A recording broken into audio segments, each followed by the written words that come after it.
Hi, everybody. Welcome to Healthcare Sucks. We're bringing to you a Healthcare Sucks update on the attacks of the tankers over near the Iranian coast. I want you to hear this for a minute and then we'll do some reviewing together. You mentioned is one of the world's busiest shipping routes and of course a choke point for crude exports out of this very oil-rich region. But this incident already has sparked a 4% surge in oil prices and has really put the energy industry at the center of this rising tensions in this region. But as we've been saying, a very fast-moving situation there. David, let me go to you now. Why does the Department of Defense believe that this was an attack?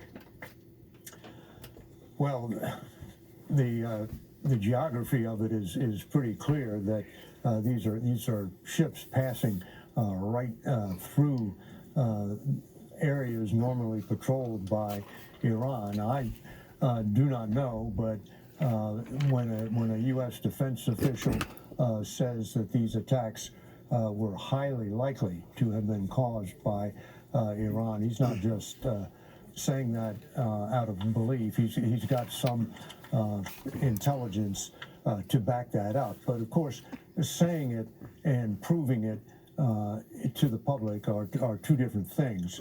And U.S. officials believe they are going to be able to recover enough debris from these two tankers because there were repeated hits on each of the tankers.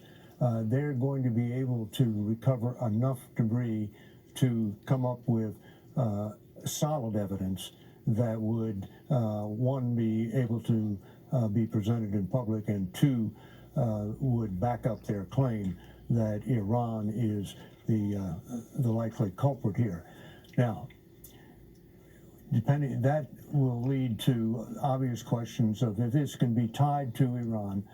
Is the U.S. going to retaliate? And it is a fact that in previous administrations, when Iran has attacked and threatened shipping in the Persian Gulf, the U.S. has retaliated. It has retaliated by striking Iranian oil rigs in the Persian Gulf and by striking Iranian mine-laying ships.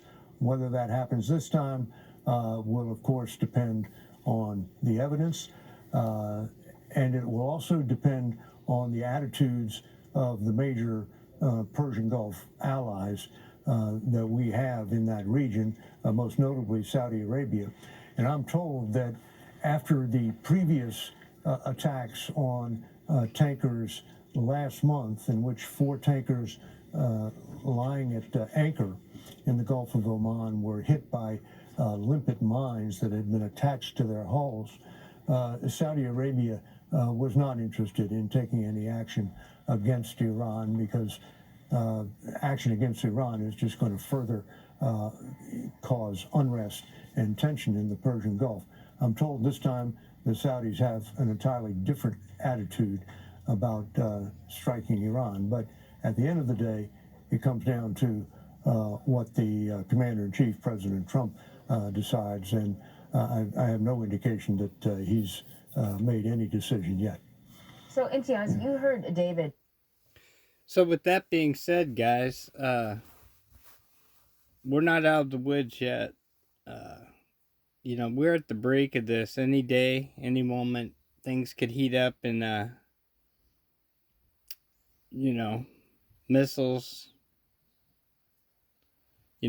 etc. could be exchanged.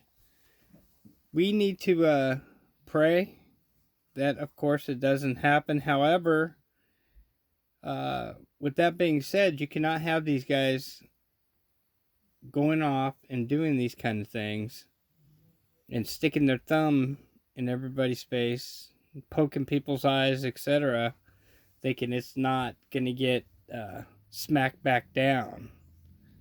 There's always the other side of the coin, whether this is, the deep state situation, going off and the warmongers going off. But with that being said, guys, let me know what you think. I'm going to kind of follow this I'm getting back on my feet again from, we had some family matters and things going on, and I'm back. It may take a little bit longer to get fully functioning again, guys, but I wanted to jump in with this. And I love you all, and thank you for being with me and staying with me. I've got some really good stuff coming up on a longevity drug I want to share with you guys. And some other really cool stuff coming up. So with that, remember, healthcare sucks. Over and out.